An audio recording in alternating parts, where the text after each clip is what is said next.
Olá, bem-vindos a mais um episódio do projeto de extensão Medicast do Sertão, um podcast produzido pelos alunos da Faculdade de Medicina do Sertão.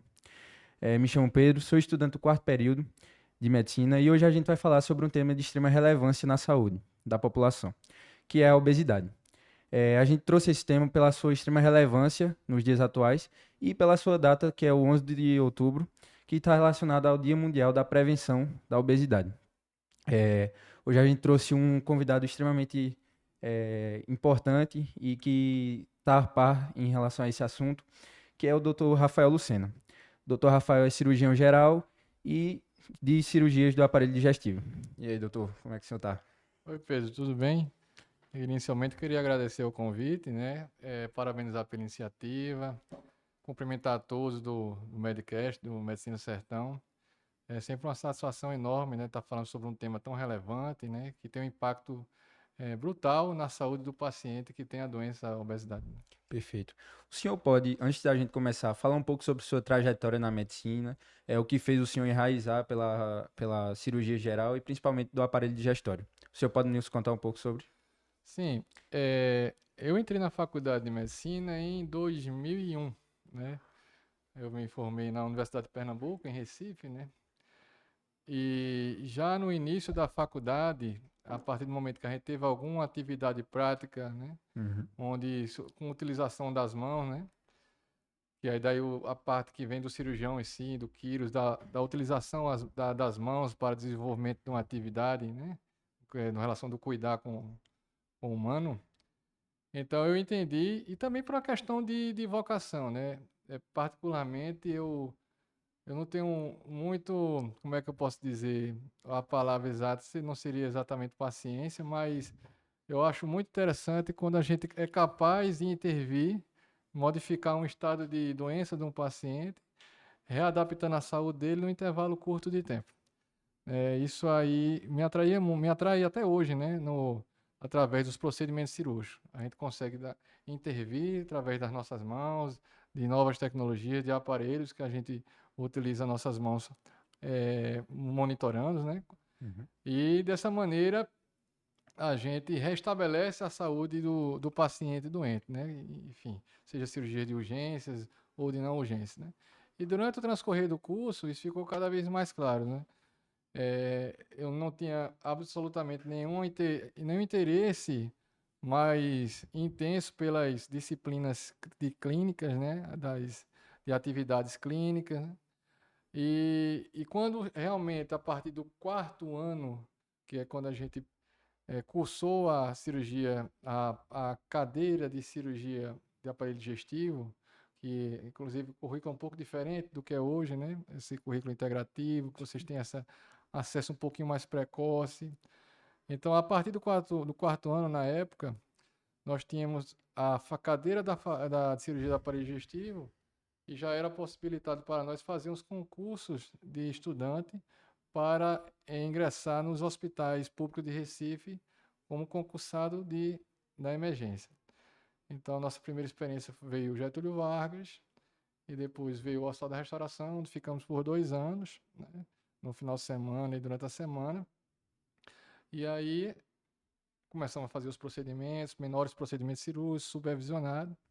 E já a partir do quarto ano ficou muito claro que a única vocação que teria sentido para mim era a parte cirúrgica. Agora, faltava definir qual especialidade cirúrgica a gente iria seguir.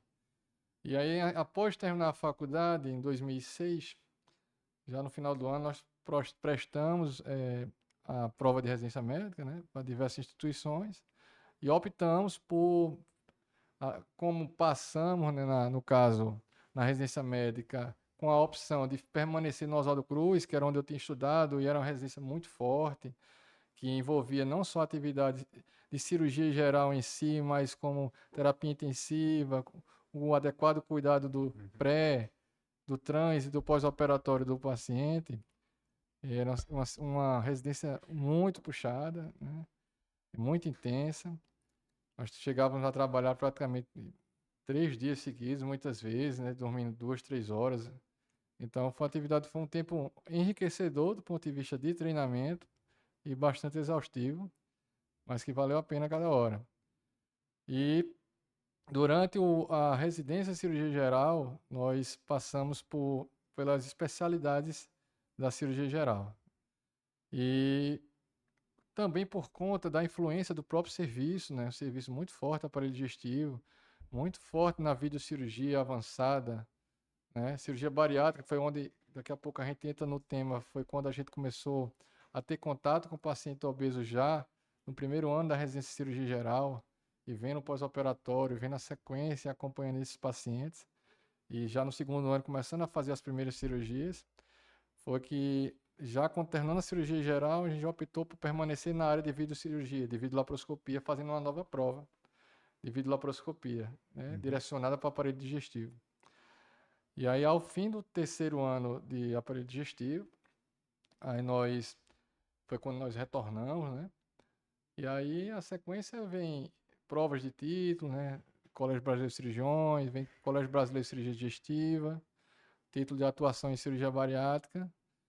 E é como a gente comenta até em sala de aula, né? A formação ela não termina, né? A gente tem essa primeira fase, essa graduação, mas você está sempre aprendendo, né? Constantemente, evoluindo com a tecnologia. E, e hoje a gente tem aqui em Arco Verde, né? A possibilidade de desenvolver cirurgias de alta complexidade, de forma minimamente invasiva, incluindo dentro das cirurgias a cirurgia bariátrica também. Perfeito. O que o senhor gosta na cirurgia geral, afinal das contas, é a resolutividade que o senhor apresenta para o paciente, né? Sim. É muito. Eu fico muito contente quando, por exemplo, o paciente chega. Eu não desejo que ninguém chegue grave, né? Mas eventualmente chegam pacientes graves e a gente consegue intervir a ponto de restabelecer a saúde do paciente, né? Isso é muito gratificante. Nos motiva a estudar e nos prepararmos cada vez mais, né?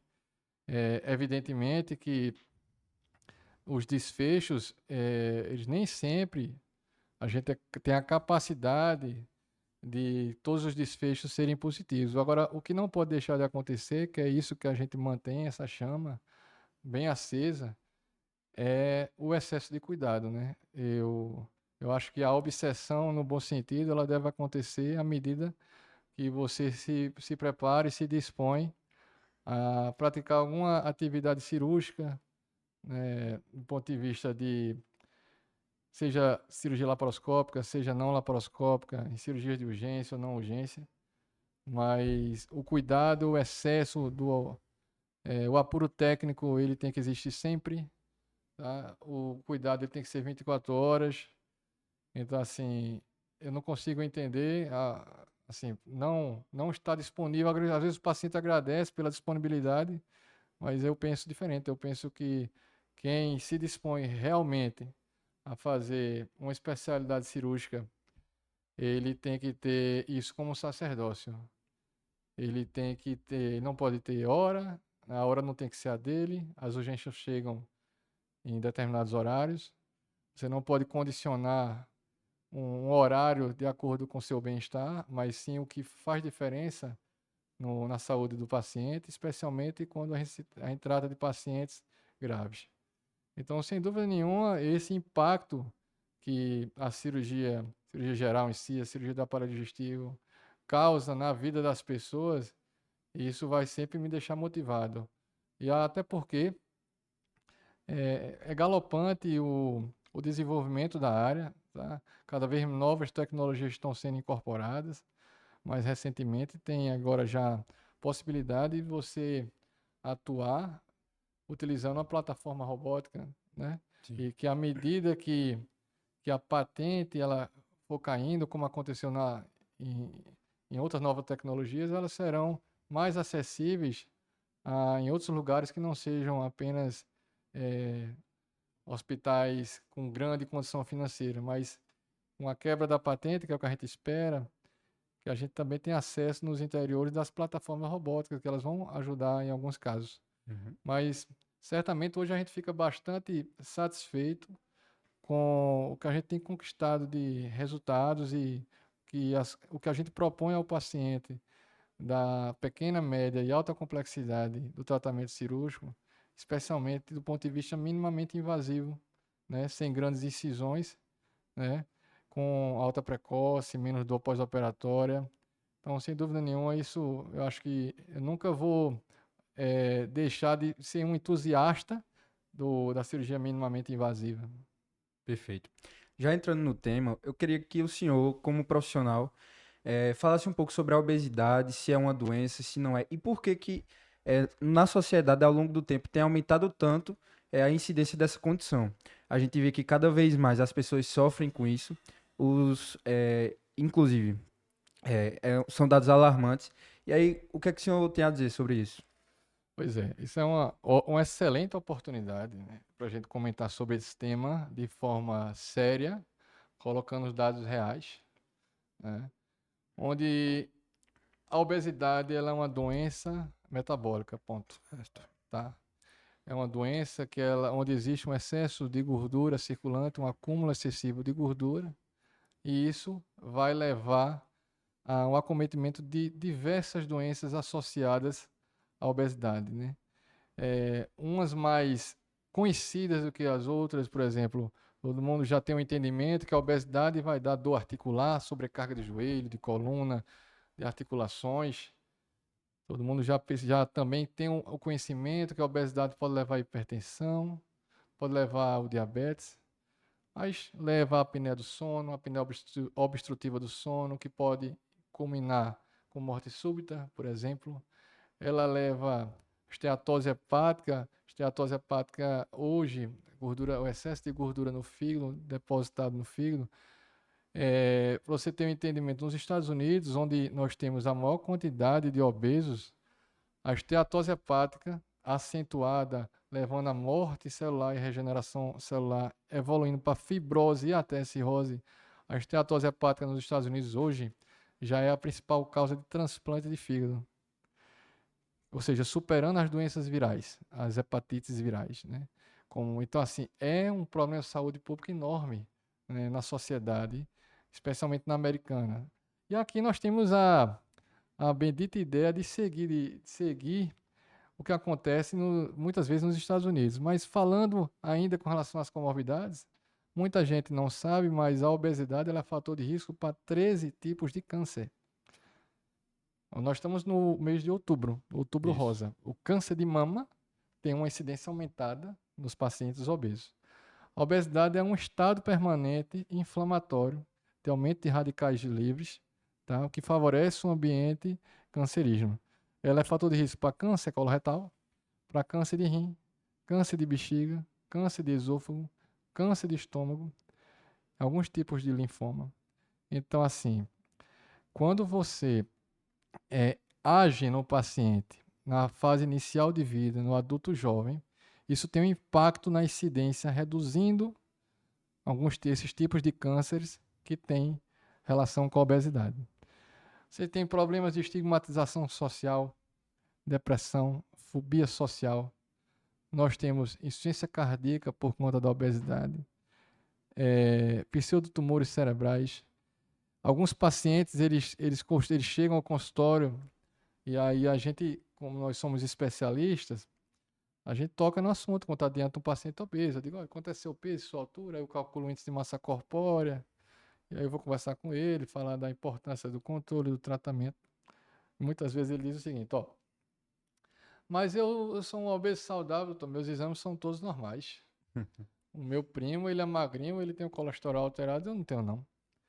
Tá, mas já existem diversos estudos que mostram que mesmo o obeso que não tem exames alterados ainda, que não faz uso de medicação, essa população, o coração dele trabalha com a sobrecarga pelo excesso de gordura circulante. E ele tem um risco cardiovascular maior do que a população não obesa, mesmo que ele não esteja hipertenso no momento. A população obesa, ela tem, especialmente obeso grau 3, acima de 40, ela tem uma expectativa de vida reduzida em 9 anos. Então, às vezes, eu pergunto ao paciente, o principal motivo, né, quando a gente entrar na área cirúrgica, mas adiantando, quando eu pergunto ao paciente, você nunca pensou em fazer um tratamento? Você tem indicação do tratamento cirúrgico para a obesidade. Aí o paciente diz, aí ele começa a pegar alguns mitos e ideias que correm de maneira popular, né? Ou então, às vezes, até de profissionais de saúde que não estudam com seriedade a obesidade, e ele traz diversas respostas que que não fazem muito sentido à luz do conhecimento atual. Mas não, porque eu não quero, porque o paciente obeso ele vai virar alcoólatra, e porque o paciente obeso ele vai ter compulsão disso e aquilo. Então ele traz essas inverdades já estabelecidas para justificar o não tratamento. E aí eu brinco com eles. Então faz o seguinte: se eu lhe escrevesse, deixasse com você aqui uma promissória, onde está escrito lá o seguinte: se você tratar a obesidade, você vai viver 9 anos a mais, em média. Você assinaria? Ele fez, lógico. Mexe com o psicológico. Eu digo, até se fosse 1 ano, você talvez assinaria. Ele fez, Sim. sim. Eu digo, mas essa é a realidade. Sim. O problema é a falta de conhecimento. É a falta de informação adequada. A internet, né? As redes sociais. É aquela história, papel e rede social cabe tudo. É só escrever ou digitar. Né? Perfeito. Agora, o que tem de relevante do ponto de vista científico é pouco, né? Então, eu acho que esse espaço, um podcast desse, uma atividade universitária, ele é fundamental para a gente disseminar conhecimento científico atual. Mesmo quando a gente for falar das medicações mais adiante, a gente tem alguns tópicos para falar do comparativo entre essas medicações novas, que são melhores do que as antigas, claro, e o tratamento cirúrgico. O que é que o senhor acha em relação à ideia de romantização da obesidade na internet? Pois é, a gente termina que acompanha isso, né? Nós fazemos parte de grupos de WhatsApp vinculados à Sociedade Brasileira de Cirurgia Bariátrica e Metabólica, né? Onde tem cirurgiões do Brasil todo. E sempre alguém coloca alguma coisa de TikTok, Instagram, essas coisas, né? Eu vejo isso com muita preocupação, tá? Veja, a gente tem que separar as coisas aqui. E é o que eu digo aos pacientes. O nosso tratamento lá, nosso tratamento de cirurgia paradigestiva, ele não é um tratamento estético. Quando fala de obesidade, ele não é Você pode ter um ganho estético? Pode. É importante? É muito. Especialmente na população feminina. Eu posso citar inúmeros exemplos e depoimentos. Mas o foco não é esse, tá? O foco é fazer o paciente viver mais, é ter um impacto na sobrevida do paciente. É fazer com que aquele paciente que iria entrar numa hemodiálise por conta do diabetes descompensado tenha a sua diabetes controlada, com remissão, inclusive, saindo muitas vezes dos antidiabéticos orais e até da insulina, quando ele faz uso de pequenas doses. Então, o impacto disso é muito importante na saúde sequencial do paciente. Então, eu vejo com muita preocupação existem concursos aí de quem come mais, é uma coisa assim, não faz sentido. Isso é doença. A obesidade ela é uma doença, tá? As pessoas elas devem, né, estarem satisfeitas ou não, elas podem estar satisfeitas ou não, elas podem justificar que está tudo bem para elas, mas a questão não é estética, a questão Sim. é de saúde, tá? Nós estamos preocupados porque é a maior epidemia não infecciosa do século.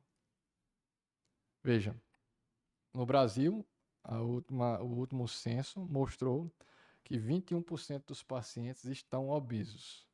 Ou seja, eles possuem IMC, um índice de massa corpórea, é fácil de calcular, né? Mas só lembrando, é a razão do peso pelo quadrado da altura e tem diversos aplicativos que mostram isso aí. Se você calcular o IMC e estiver acima de 30, você já pode definir o paciente como obeso. Existem algumas críticas ao apenas utilizar a ferramenta IMC para diagnóstico de obesidade, mas ela é mais prática, digamos assim, e ela funciona bem. E nós temos no Brasil 52% dos pacientes com sobrepeso, ou seja, com IMC maior do que 25, menor que 30. Resumindo, hoje no Brasil nós temos mais pacientes com peso errado do que com peso certo. Perfeito. Tá? E quando a gente observa nessa faixa de pacientes com IMC maior que 30, que depois eles aumentam para 35 como classe 2, acima de 40 como classe 3, nós temos aproximadamente uns 12 a 15 milhões de pacientes com indicação de tratamento cirúrgico. E o tratamento cirúrgico só está acontecendo em menos de um paciente, em menos de 1% dos pacientes que são elegíveis para a cirurgia. Resumindo, o Brasil hoje ele opera um pouco menos de 100 mil cirurgias bariátricas ano, e nós temos aí 12 a 15 milhões de pacientes com indicação. Isso termina levando a uma sobrecarga dos hospitais, sejam privados e especialmente os hospitais públicos, uma vez que 75% da população não tem acesso à saúde complementar, tá? E essa população obesa é a população que vai ter tromboembolismo pulmonar mais frequente, tromboses venosas, maior risco de cânceres, infartos, AVCs, vão entrar em diálise, enfim. Eles vão ter toda maior incidência de problemas cardiovasculares, neoplásicos, e ainda tem a situação dos pacientes cirúrgicos que são obesos, ou seja, operar um paciente obeso, que não seja cirurgia bariátrica, evidentemente, ela é sempre uma cirurgia mais elaborada, mais difícil, cirurgia mais trabalhosa, tá? Existe ainda essa dificuldade. Então, a dificuldade técnica do paciente obeso, ela existe, mesmo na forma minimamente invasiva.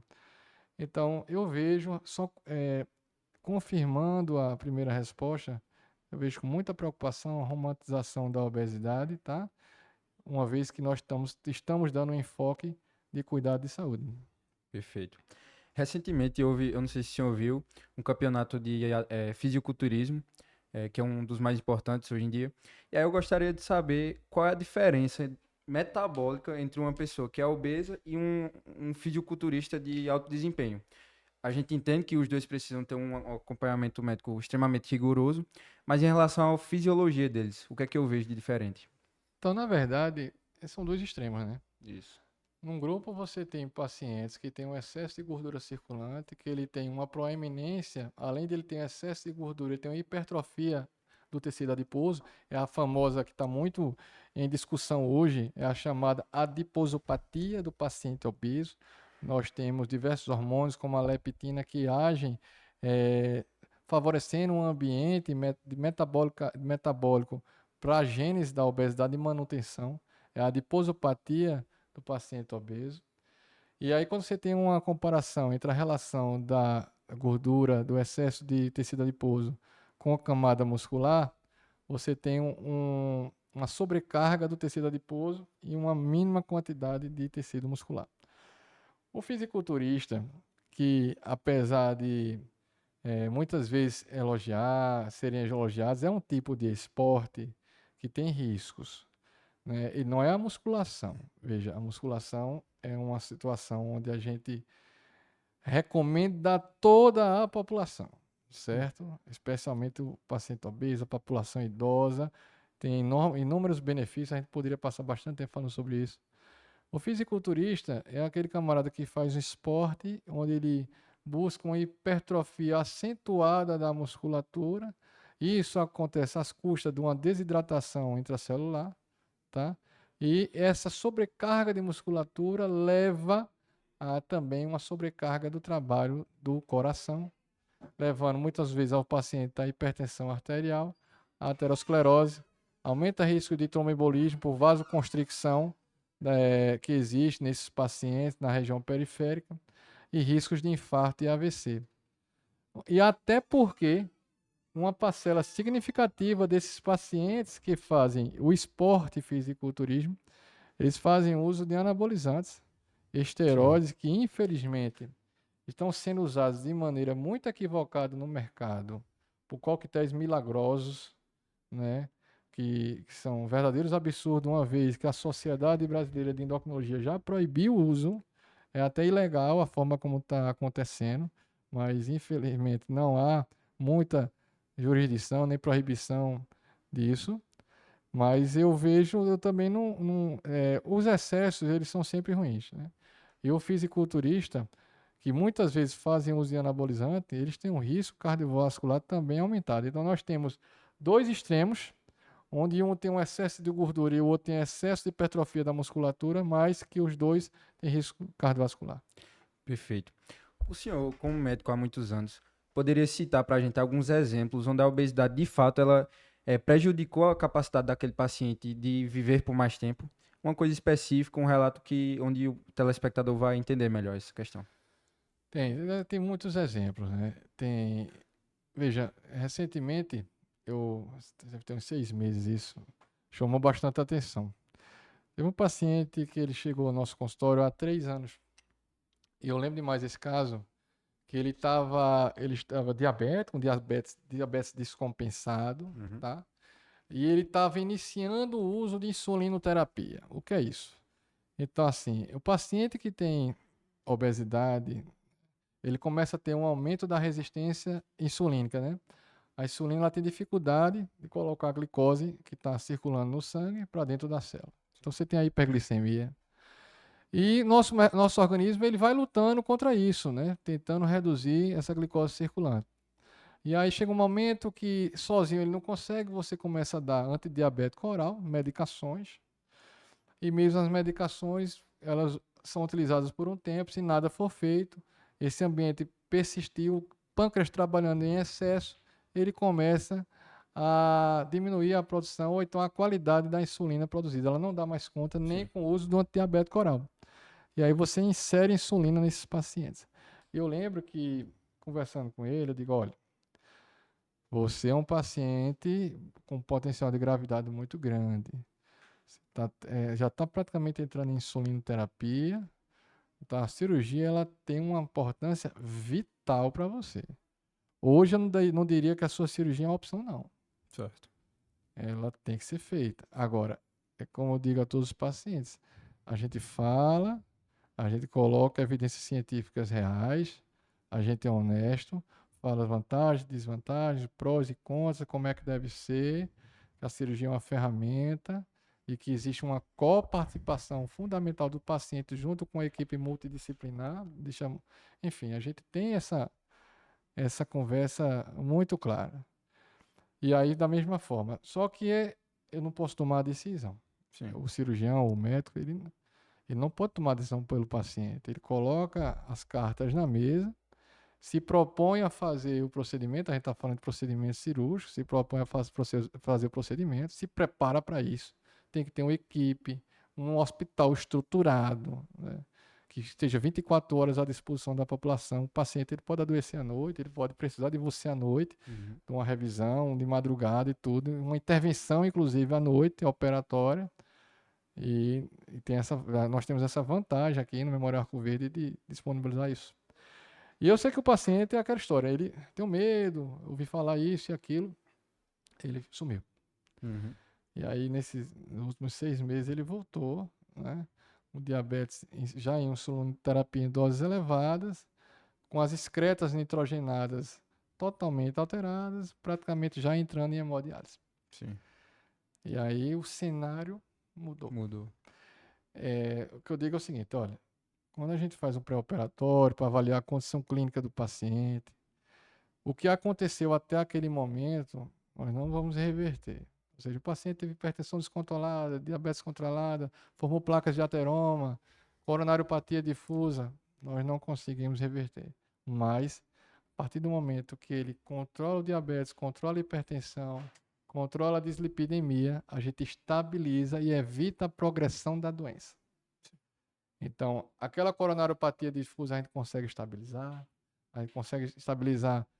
melhorar a hipertensão arterial, o paciente que está próximo de ter um infarto, a insuficiência cardíaca a gente consegue estabilizar, a gente consegue, tem todas essas vantagens. Mas, infelizmente, por decisão do paciente, muitas vezes, porque escutou outras informações ou teve medo, enfim, existem diversas razões que levam a não fazer o procedimento. Tanto é que só se opera 1% dos elegíveis. E estava praticamente entrando em hemodiálise, né? E aí, à medida que o paciente entra em hemodiálise, a sobrevida dele cai muito nos próximos anos. Certo. Doutor, o senhor no relato disse assim, que em algum momento a cirurgia era extremamente necessária para aquele paciente e que o caso dele só se reverteria com esse viés. Em que momento, isso é uma dúvida genuína, em que momento eu vejo que o paciente ele não tem capacidade de regredir a condição dele apenas com método comportamental, ou seja, dieta, exercício. Quando eu olho para o paciente e vejo que ali só volta com uma cirurgia de fato. Isso aí é o que você está falando, é o que a gente entende como quais seriam os critérios de indicação cirúrgica. Basicamente é isso. Então vamos falar o que está na lei. O que está na lei diz o seguinte: pacientes com MC acima de 35, menores que 40, se ele tiver alguma doença associada, apneia do sono, doença do refluxo, por exemplo, gordura no fígado, ele pode optar pelo tratamento cirúrgico, pode optar. Certo? Em seguida, se os pacientes acima de 40, independente de ter doença associada, como tem um risco cardiovascular aumentado, como tem uma expectativa de vida reduzida em 9 anos, esse paciente ele não precisa nem ter uma doença associada, ele já tem, já é de critério de indicação cirúrgica. Então, quando a gente fala assim, ele tem indicação cirúrgica e tem critério de indicação cirúrgica, o que na verdade quer dizer isso? Quando nós estamos diante de uma doença, e a gente estuda medicina, então a gente vai tratar uma doença e nós somos médicos, nós fazemos parte da ciência médica. Então, todas as vezes que se vai tratar uma doença, se coloca na mesa quais os tratamentos que nós temos para oferecer ao paciente um tratamento daquela doença. Então, tem esse tratamento clínico, tratamento de dietoterapia e tem tratamento cirúrgico. Então, quando fala que tem critério de indicação se a cirurgia pode acontecer, será que os cirurgiões bariátricos iriam indicar? Agora vamos pensar que todo mundo é sério, todo mundo é ético, vamos pensar num ambiente dessa forma, um ambiente controlado.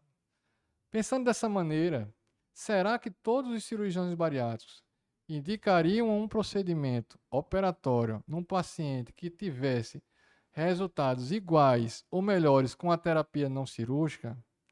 Se o cirurgião for sério, ele não vai fazer isso. Sim. Eu faço um paralelo com a doença do refluxo gastroesofágico, só um adendo aqui. A gente lida e trata a doença do refluxo gastroesofágico todos os dias, dezenas de pacientes. E eu costumo eu dou diagnóstico, a gente dá diagnóstico de hernia hiatal, de esofagite, enfim. É muito comum. Alta taxa de recidiva, trata, fica melhor, volta a ter sintoma. E é muito clara a ideia, é o seguinte, olha, apesar de ser cirurgião, de fazer a cirurgia anti-refluxo, a cirurgia anti-refluxo é para uma parcela menor dos pacientes. É a cirurgia de exceção para esse grupo. A gente insiste no tratamento clínico, porque o tratamento clínico ele é muito efetivo, tá? E porque o objetivo principal é a qualidade de vida do paciente, a gente consegue realizar isso na imensa maioria dos tratamentos clínicos que não sai indicando tratamento cirúrgico de forma desnecessária.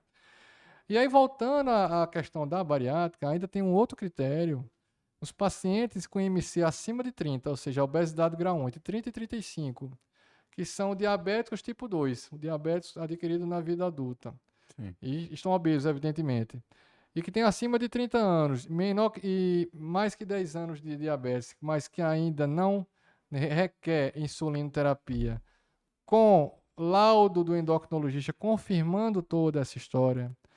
As duas sociedades, a Sociedade Brasileira de Cirurgia Bariátrica e Metabólica, junto com a Sociedade Brasileira de Endocrinologia, entenderam, em 2017, que era possível para esses pacientes ofertar cirurgia metabólica, que aí muda que o objetivo é mais um controle da doença metabólica do que do peso exatamente, mas a cirurgia é a mesma, mas que poderia ofertar a cirurgia metabólica, uma vez que o controle do diabetes seria 8 vezes melhor com a cirurgia do que com o tratamento clínico. Sim. Aí veja bem. Então, o que acontece é o seguinte, quando a gente chega para o paciente e diz, olha, você tem indicação de cirurgia bariátrica, em tese, ele deve ter feito 2 anos de tentativa de tratamento clínico e que foi sem sucesso. Isso é o que diz que é o que está na lei. Certo. A imensa maioria dos pacientes que chegam, eles têm uma vida de tentativas de tratamento. Uma vida. E aí agora eu acho que é a oportunidade, nesse momento, de a gente falar um pouco sobre o que há de novas medicações, o que há de resultados, o que há de vantagem e o que há de efeitos colaterais com as novas drogas. As novas drogas estão no mercado, né? E assim, nós somos favoráveis às drogas. Nós, cirurgiões, nós somos favoráveis às drogas porque nós entendemos que a doença obesidade é uma doença de difícil tratamento. Sim. E que muitas vezes é necessário uma soma de força entre a cirurgia e o tratamento medicamentoso. Sim. De tão difícil que é o tratamento da obesidade. Então, as novas medicações, especialmente os análogos do GLP-1, nós temos como os principais exemplos aí, falar até no comercial, a Victoza, o Revelsus, o Wegovy, o Ozempic, né? Falando novos nomes comerciais. Mas os análogos de GLP-1, que são as drogas, elas surgiram porque conseguiram sintetizar uma proteína que a cirurgia bariátrica promove.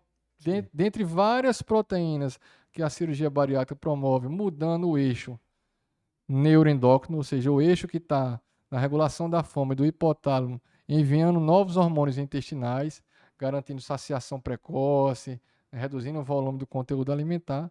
Então, a indústria farmacêutica conseguiu sintetizar e agora com a tirzepatida, que é a nova medicação, que já chegou nos Estados Unidos, com o nome de Mounjaro, ela conseguiu sintetizar o análogo GLP-1 e o análogo do GIP, né? Que é outro tipo de proteína.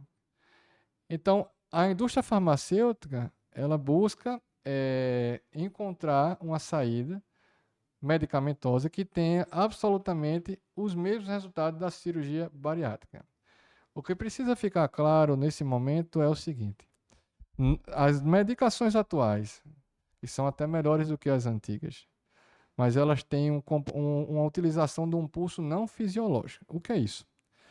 Quando o paciente faz uma cirurgia bariátrica e ele se alimenta, o próprio alimento vai dar uma sinalização hormonal, que vai chegar ao cérebro dele, vai modular hormônios intestinais e vai dizer para ele, precisa mais comer não, já está saciado. Porque o grande problema do tratamento da obesidade é tratar a obesidade com fome. Não funciona. Então, essas novas medicações, especialmente a que está sendo mais acessível no momento, como o Ozempic, por exemplo, ela faz que a semaglutida, né, o nome da droga, então falar mais o nome da droga, a semaglutida, ela retarda o esvaziamento do estômago, tá?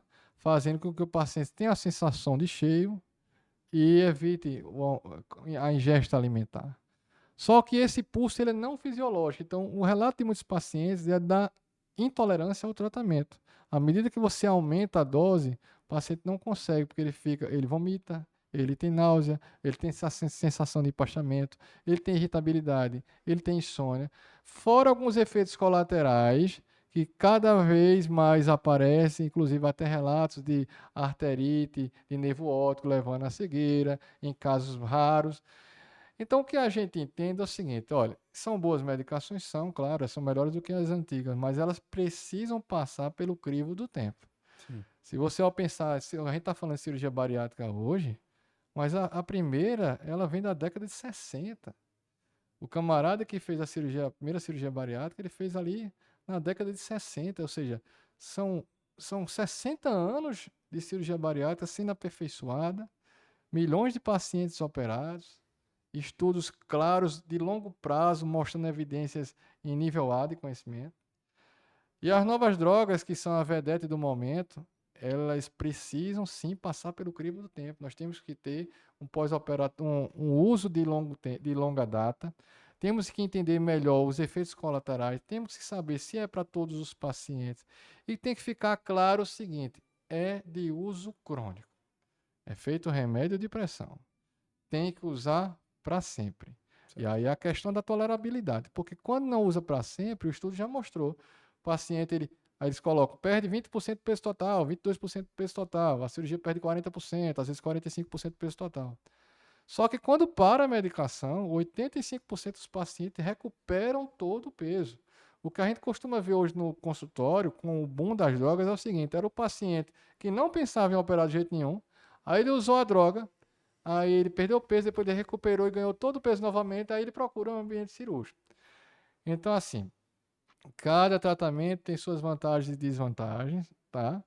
Mas em relação às drogas, o meu pensamento são melhores do que as antigas, ela deve ser utilizada especialmente para a obesidade grau 1, o paciente que não tem indicação cirúrgica, aquele paciente que ainda não é um grande obeso, elas conseguem ter um resultado melhor. Elas são de uso crônico. É preciso que o preço caia, porque nós somos um país pobre, então assim, não é para todo mundo estar podendo utilizar em uma só droga uma medicação que custa R$ 800 por mês, R$ 1.000, a Monjaro, a Tizepatida, um relato de utilizar de R$ 5.000 por mês.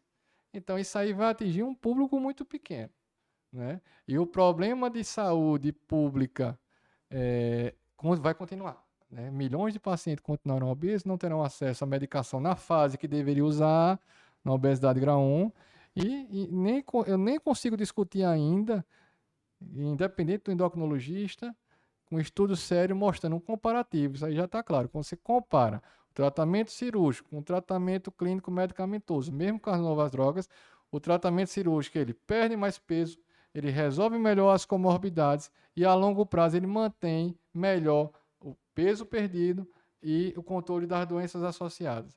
Agora, e não tem recidiva na cirurgia bariátrica? Claro que tem.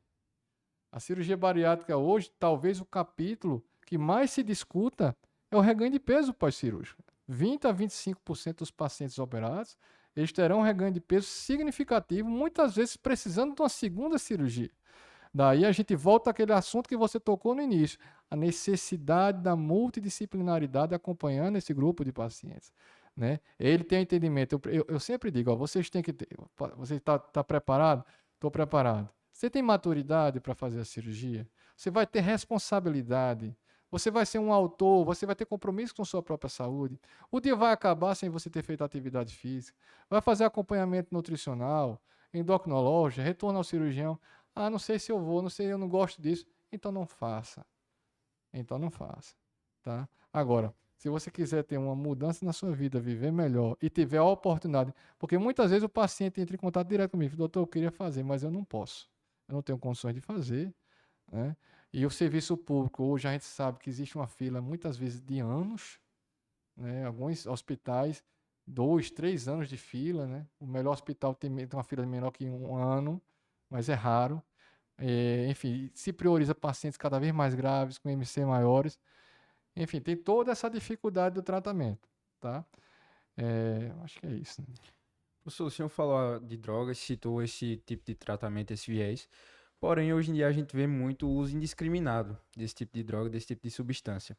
É uma coisa que, ao invés do paciente chegar antes a um profissional para ver qual a necessidade dele, ele usa de forma indiscriminada a seu pensamento, a sua forma. E aí, quais são as problemáticas que esse tipo de paciente pode enfrentar após esse tipo de uso? Usa porque o vizinho usa e copia, porque o Sim. primo usa. Isso aí não é só não é só em tratamento da obesidade, né? Isso aí a gente vê demais com outras doenças de caráter crônico. Com certeza. É impressionante como, por exemplo, hoje existe um uso indiscriminado de medicações ansiolíticas, né? Eu costumo dizer que os psiquiatras hoje eles não têm tempo para atender todos os pacientes, porque existe uma doença, uma epidemia de doença mental que atinge o jovem, o adolescente, se estende até ao idoso, né? Então, é muito grande a quantidade de pessoas fazendo uso de ansiolíticos, de antidepressivos. A gente, o que faz consultório de outra área, a gente lida com esses pacientes diariamente. E eles repetem muitas vezes a medicação que o colega, o vizinho ou o parente utiliza. Isso é um perigo, né? Existe uma relação do organismo com a droga, tem relação de dose, existe intoxicação medicamentosa, existem efeitos colaterais. Então, assim, se vai fazer uma tentativa de um tratamento clínico que deve ser recomendado, especialmente no paciente obeso grau 1, isso deve ser feito sob supervisão médica, de preferência com um especialista na área da endocrinologia. E, agora, se o IMC já estiver acima de 35, a recomendação é que realmente procure um cirurgião bariátrico. Ele vai lhe falar todas as vantagens e desvantagens, ver se você tem um perfil e um entendimento para fazer o melhor tratamento para o controle da obesidade no momento. O senhor faz cirurgias bariátricas e a gente, como o senhor falou, em relação à equipe profissional, sua importância e tal. Em relação a essa equipe, quem é que consta e quais são os profissionais necessários para que o paciente tenha um bom pós-cirúrgico e principalmente para ele não ter essa reincidência desse peso. Porque eu tenho alguns conhecidos que de fato eles ficaram pior no pós-cirúrgico do que antes. E se você falou, eu vou defender aqui a minha causa, que isso aí realmente é um percentual menor. Mas muitas vezes, especialmente o paciente que não está muito querendo operar por diversas razões, ele se apega a esses conhecidos aí que tiveram resultados ruins. Como tem em qualquer tratamento da área médica, né? Vamos ser claros, né? Qualquer tratamento da área médica, nós não vamos atingir 100% nesse tratamento. Agora, uma coisa eu lhe digo: existe uma pesquisa que foi feita pela Sociedade Brasileira de Cirurgia Bariátrica e Metabólica, que avaliou o nível de satisfação dos pacientes operados depois de 10 anos. E a pesquisa mostrou um resultado de pacientes satisfeitos de 92%. Então, se você for procurar, você vai ter trabalho para achar algum tratamento na medicina onde você encontre 92% dos pacientes tratados, né? Então, a equipe do pós-operatório, ela é fundamental, né? O professor da educação física, né, o paciente tendo condições, ou seja, a atividade física supervisionada, onde você deve especialmente focar no ganho de massa muscular, que é a massa metabolicamente ativa, tá? Aumento da massa magra, substituindo o tecido adiposo. Muitas vezes eu não me importo com o peso final do paciente, mas a relação entre a massa magra dele e o tecido adiposo. Isso para mim é mais importante, né? Um acompanhamento nutricional indispensável. O acompanhamento com o endocrinologista, por quê? Porque quando a gente vai tratar a obesidade, na verdade, a gente vai propor uma troca. Aí só o seguinte: nós vamos tratar uma doença grave, uma doença que vai matar, que vai tirar anos de vida, mas a troca que nós vamos fazer é que você vai ter que repor uma vitamina, eventualmente, vai ter algum grau de deficiência de ferro que precisa ser reposta. Só que, felizmente, a incidência de problemas de macro e micronutrientes graves, ela é muito baixa. Então, a gente acompanha com muita tranquilidade e essa necessidade de reposição eventual, seja oral ou venosa, para alguns casos. Então, o endocrinologista ele tem essa função desse acompanhamento metabólico e reposição de macro e micronutrientes, né? O psicólogo ou psiquiatra, né? Você tocou bem, existem muitos pacientes que precisam do controle da compulsão, né? Existe associado na própria doença metabólica uma situação de uma compulsão alimentar que muitas vezes ele termina quando ele não pode mais comer de forma muito intensa, substituindo por outros tipos de compulsões, e ele precisa ser tratado, ele tem que reconhecer isso, Sim. né? Nós falamos dessa importância, dessa necessidade. Ao cirurgião no pós-operatório, ele vai basicamente fazer o controle de endoscopias, avaliar os exames, a sequência dos pacientes, perda de peso, reganho de peso, dores que eventualmente surjam, sintomas de refluxo. Então, ele vai controlar essas situações que podem acontecer. No pós-operatório tardio, o cirurgião, ele basicamente ele é só o comandante da equipe. Ele não vai estar uma atuação mais tão intensa, a não ser como exemplos e como acolhimento de pacientes.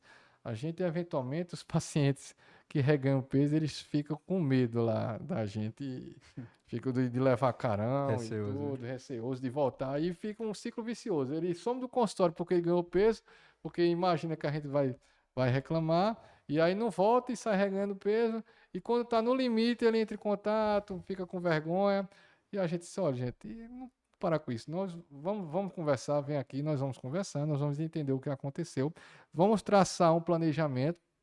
E eu digo a todos eles: eu acredito em você. Se você não acredita, vai ter dificuldade, porque eu acredito Sim. nas pessoas. Então, tem que ter motivação, reorganiza a vida, coloca no trilho. Por quê? Porque já fez a cirurgia, já passou por um pré-operatório extenso, já ficou 15 dias de dieta líquida, 15 dias de dieta pastosa, faz sólida dieta, existe uma modificação do tubo digestivo, ou seja, nós trocamos o motor, diríamos assim.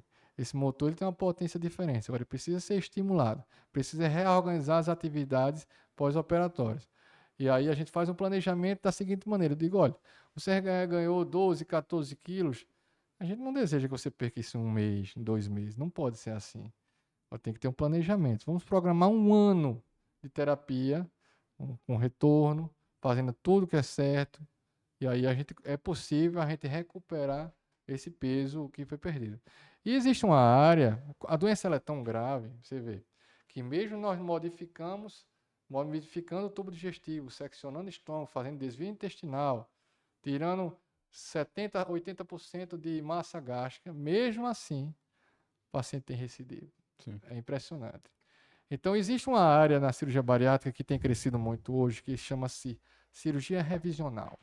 A cirurgia revisional é uma proposta de uma nova cirurgia após uma falha terapêutica da primeira. Particularmente, a gente faz, né?